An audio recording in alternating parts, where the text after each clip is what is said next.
আজকে রান্না করেছিলাম রুই মাছ দিয়ে সিম আলু টমেটোর ঝোল। আসসালামু আলাইকুম, সবাই কেমন আছেন? আজকে আপনাদের সাথে শেয়ার করব রুই মাছ দিয়ে সিম আলু টমেটোর ঝোল রান্নার রেসিপি।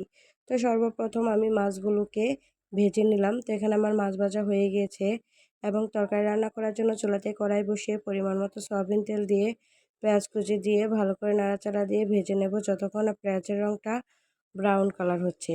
তো এখানে আমি অল্প পরিমাণে আদা রসুন দিয়ে দিলাম এবং আবারও ভালো করে নাড়াচাড়া দিয়ে কিছুক্ষণ ভেজে নিলাম। তো এখানে কিছুক্ষণ ভাজা হয়ে গিয়েছিল, তাই কেটে রাখা আলু এবং সিমগুলো দিয়ে দিলাম এবং আবারও ভালো করে নাড়াচাড়া দিয়ে পেঁয়াজের সাথে মিশিয়ে নিব।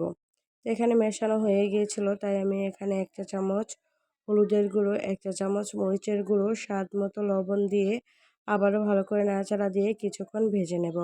তো অনেকেই অনেকভাবে রান্না করেন, আমি যেভাবে রান্না করি সেটাই আমি আপনাদের মধ্যে শেয়ার করি। আমার ভিডিওগুলো দেখতে আপনাদের কেমন লাগে অবশ্যই কমেন্টে জানাবেন।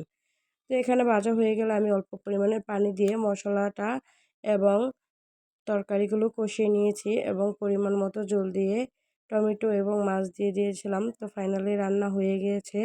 কেমন হয়েছে অবশ্যই জানাবেন। এতক্ষণ ভিডিওটি দেখার জন্য অসংখ্য ধন্যবাদ।